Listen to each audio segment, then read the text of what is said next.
Hello student, YouTube के हमारे इस चैनल में आप सभी लोगों का स्वागत है। और आज के इस वीडियो लेक्चर में हम लोग पढ़ने वाले हैं एमीटर और वोल्ट मीटर। तो आज हम लोग एमीटर और वोल्ट मीटर के बारे में स्टडी करेंगे। और जिन लोगों ने मेरे चैनल को अभी तक सब्सक्राइब नहीं किया है तो प्लीज़ मेरे चैनल को सब्सक्राइब कर लें, ठीक है। तो चलिए आज शुरू करते हैं। क्या है अमीटर और वोल्ट मीटर। तो पहले हम लोग अमीटर के बारे में पढ़ेंगे। अमीटर मतलब वो एम्पियर और मीटर से मिलकर के बना हुआ है। अमीटर मतलब एम्पियर प्लस मीटर यानी अमीटर। तो अमीटर एक ऐसा उपकरण है जो किसी परिपथ में, विद्युत परिपथ में प्रवाहित धारा का मापन करता है, उसको नापता है। अमीटर एक ऐसा उपकरण है जो किसी परिपथ में विद्युत धारा का क्या करता है, मापन करता है, ठीक है ना। अमीटर मतलब एम्पियर मीटर, यानी कि ये विद्युत धारा का मापन करता है। और इसे परिपथ में कैसे जोड़ते हैं, तो इसे परिपथ में श्रेणी क्रम में जोड़ा जाता है, यानी एंड टू एंड, यानी एक लाइन में जोड़ा जाता है। यानी कि जिस लोड प्रतिरोध में, यानी जिस परिपथ में करंट कितनी बह रही है उसको अगर मापना है तो उसी परिपथ में श्रेणी क्रम में हम इसको अमीटर को जोड़ देते हैं उसी लाइन में, ठीक है ना। जैसे कि यहाँ पर देखिए, जैसे अब इस लोड प्रतिरोध में कितनी करंट बह रही है तो इसी के लाइन में हम अमीटर को जोड़ देते हैं। तो अमीटर हमेशा परिपथ में कैसा जोड़ा जाएगा, तो वो श्रेणी क्रम में जोड़ा जाता है, ठीक है ना। तो किस में जोड़ा जाता है, श्रेणी क्रम में जोड़ा जाता है। तो अमीटर एक उपकरण है जो विद्युत परिपथ में प्रवाहित धारा को मापता है और यह परिपथ में श्रेणी क्रम में जोड़ा जाता है। और परिपथ में अमीटर को जोड़ते समय ये ध्यान देने वाली बात होती है कि ध्यान रखा जाता है कि अमीटर पे प्लस माइनस के चिन्ह लगे होते हैं। तो जोड़ते समय ये ध्यान रखा जाता है कि अमीटर का प्लस उस तरफ हो जिधर बैटरी का प्लस होता है और माइनस उस तरफ हो जिधर बैटरी या सेल का माइनस होता है, ठीक है ना। इसका धन सिरा इसके धन सिरे की ओर, ऋण सिरा ऋण सिरे की ओर होना चाहिए। और इसका प्रतिरोध लगभग नगण्य होता है, शून्य तो नहीं होता है। प्रैक्टिकली किसी का प्रतिरोध शून्य नहीं होता है, लेकिन कोशिश की जाती है कि कम से कम रखा जाए, यानी लगभग शून्य रखा जाता है। और अगर हम आदर्श आइडियल अमीटर की बात करें तो उसका प्रतिरोध शून्य होता है। तो पूछा जाता है कि एक आदर्श अमीटर का प्रतिरोध कितना होता है, तो आप कहेंगे शून्य। और उस तरह से अमीटर का जो प्रतिरोध है वो लगभग नगण्य या शून्य के बराबर रखा जाता है, लेकिन शून्य होता नहीं है, ठीक ना। प्रैक्टिकल में नहीं होता, आइडियली कहते हैं, ठीक है ना। क्यों होता है ये भी बताएंगे, ठीक। तो पहले इसी पे बात करते हैं कि इसका प्रतिरोध नगण्य क्यों रखा जाता है। क्योंकि करंट जो होती है वो इसी से होकर के बहती है। क्यों? क्योंकि इसके श्रेणी क्रम में, यानी इसी के लाइन में होगा, तो करंट के मार्ग का जो रास्ता होगा वो इससे होकर के जाएगा, ठीक है ना। तो अगर करंट इसमें होकर जा रही है और इसका प्रतिरोध होगा तो उस प्रतिरोध के कारण ये करंट के मान को कम कर देगा, क्योंकि प्रतिरोध क्या करता है, धारा के मान को घटाता है। तो होता क्या है कि जो करंट होती है वो प्रतिरोध के, रुकावट के, रेजिस्टेंस के व्युत्क्रमानुपात में होती है। मतलब अगर प्रतिरोध का मान बढ़ता है तो करंट घट जाती है परिपथ में, प्रतिरोध का मान घटता है तो करंट बढ़ जाती है, ठीक है ना। तो अगर इसका प्रतिरोध होगा तो करंट इससे होकर जाएगी, तो इसके प्रतिरोध होने की वजह से कुछ करंट कम हो जाएगी। तो जब ये नापेगा तो एक्चुअल में करंट नहीं नापेगा, एक्चुअल में करंट नहीं नापेगा। मान लीजिए कि ये सेल से आई करंट आ रही है और इसके प्रतिरोध के वजह से आई डैश करंट जो है वो लॉस हो जा रही है, मतलब ये कम बता रहा है। तो एक्चुअल में करंट तो ये जो नापेगा वो आई माइनस आई डैश नापेगा, ये, ठीक है ना। तो थोड़ा सा कम नापेगा। क्यों कम हो गया, क्योंकि इतनी करंट जो होती है इसके रेजिस्टेंस की वजह से कम हो गई। रेजिस्टेंस क्या करता है, धारा के मान को घटा देता है। तो अगर इसका रेजिस्टेंस जितना ही कम करेंगे इसका मान उतना ही कम होगा, और जब इसका मान कम होगा तो ये करंट जो इसका अंतर जो होगा वो लगभग आई के बराबर आएगा।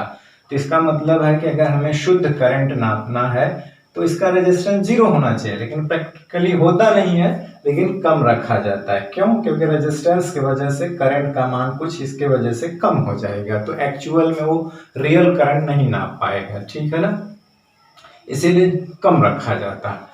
दूसरी बात ये होता है कि कभी कभी अगर भूल से हम इस एमीटर को इसके साथ किस तरह से समांतर क्रम में जोड़ दें, सपोज करिए हमने भूल से इसको क्या किया, समांतर क्रम में जोड़ दिया, तो होता क्या है कि जब समांतर क्रम में जोड़ दिया जाता है तो परिपथ में बहुत ज्यादा धारा बढ़ जाती है, अचानक धारा का मान बढ़ जाता है और परिपथ में लगे तार जो है गल जाते हैं, और इसी घटना को हम लोग लघु पथित होना कहते हैं। क्या कहते हैं? लघु पथित होना कहते हैं। रीजन क्या होता है कि इसका प्रतिरोध लगभग 0 के बराबर होता है, बहुत कम होता है, और ये लोड प्रतिरोध इसका कुछ प्रतिरोध होता है, उसी में जो करंट जाती है उसी को तो ये मापता है।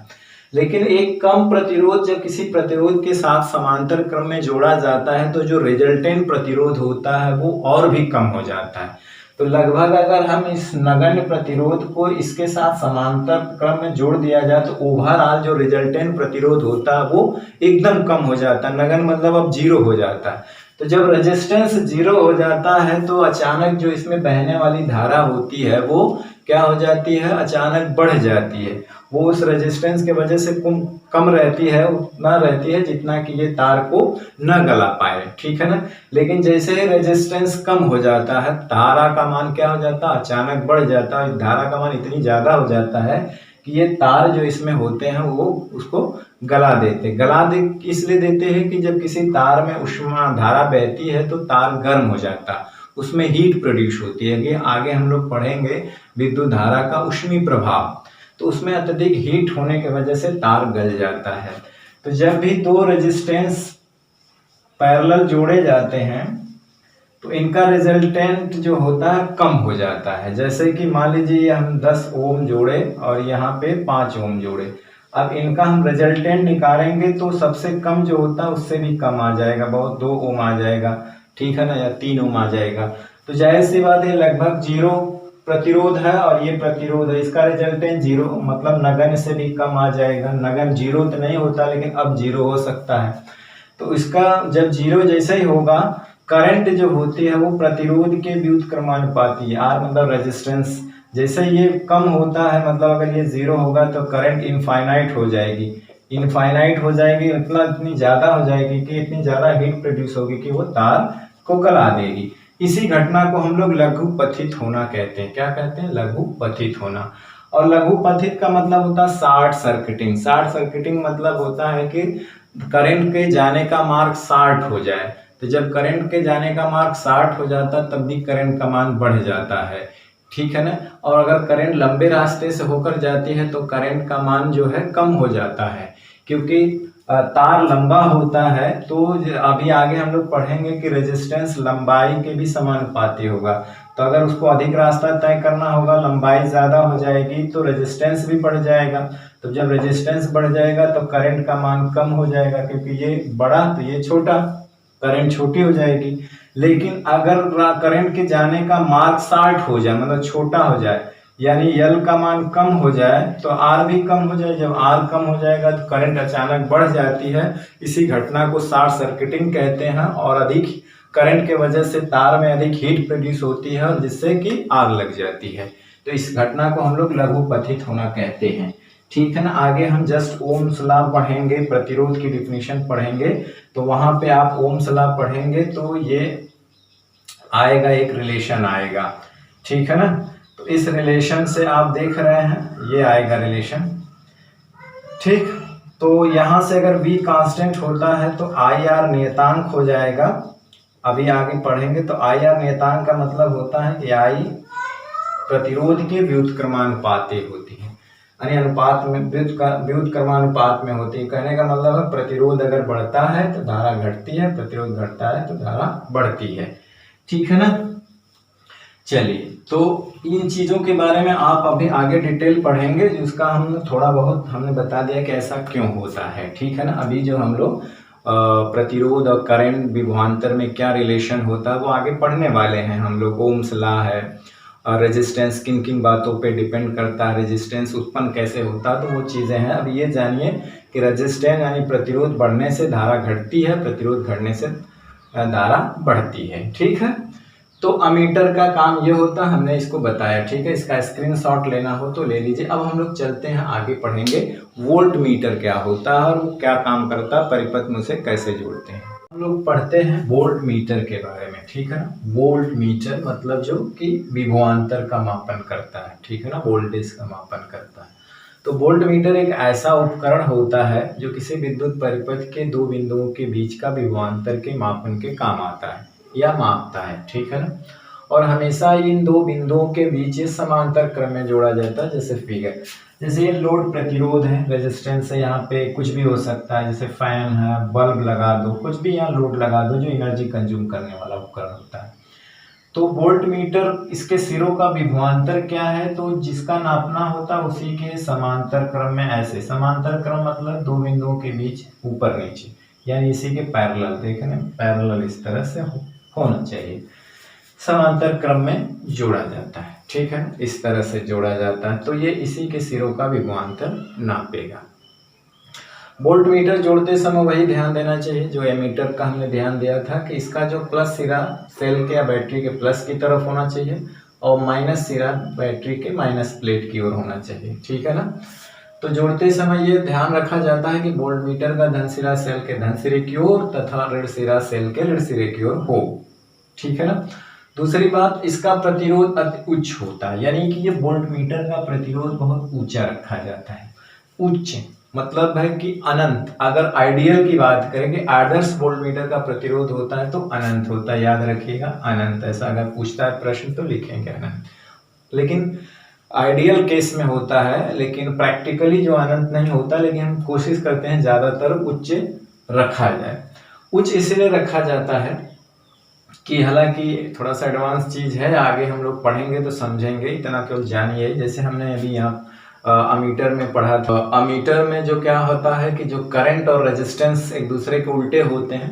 प्रतिरोध बढ़ता है तो करंट घटती है, और प्रतिरोध घटता है तो करंट बढ़ती है। और लेंथ, प्रतिरोध जो है लेंथ पे भी डिपेंड करता है, यानी कि तार वायर की लेंथ बढ़ जाए तो भी प्रतिरोध का मान बढ़ता है।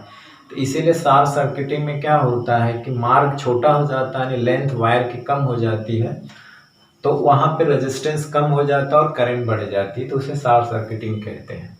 और हमने ये भी बताया था कि पैरेलल में कैसे प्रतिरोध घट जाता है, तभी आगे हम लोग पढ़ेंगे कॉम्बिनेशन ऑफ रेजिस्टेंस, सीरीज और पैरेलल। तो रेजिस्टेंस का मान बढ़ाना होता है तो हम उसे सीरीज में जोड़ते हैं, जब घटाना होता है तो पैरेलल जोड़ते हैं। तो बात आगे क्लियर हो जाएगी, अभी मान के चलिए। ठीक है ना, क्योंकि आगे आने वाला है। ठीक, तो देखिए इसका प्रतिरोध उच्च रखा जाता है। देखिए यहाँ से जब करंट चलेगी तो करंट इसमें जाना चाहिए, लेकिन अगर इधर नहीं आना चाहिए। करंट का मार्ग ये होना चाहिए कि सीधे सीधे इस रास्ते से होकर गुजर जाए, इधर ना आए। क्योंकि अगर देखिए करंट इधर आएगी अगर, और इसका प्रतिरोध इसीलिए उच्च रखा जाता है, इतना ज्यादा कि करंट इधर आए ही नहीं बल्कि इस रास्ते से चला जाए। और करंट हमेशा वो रास्ता चूज करती है जिधर का रेजिस्टेंस कम होता है, लेकिन फिर भी इनफाइनाइट तो रेजिस्टेंस कर नहीं सकता, मामूली करंट इसमें बह जाती है।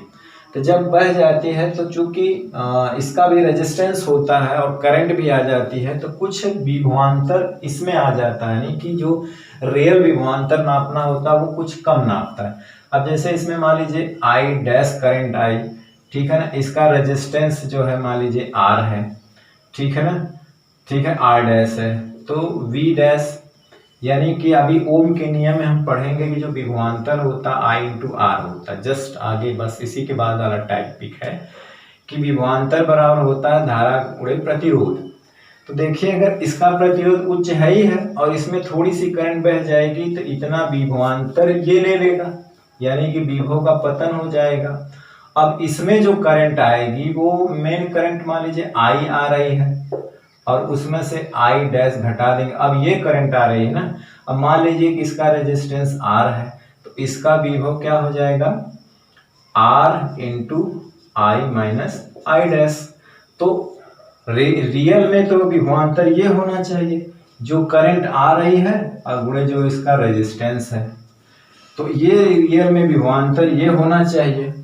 लेकिन इतना विभवांतर कम हो जाता है।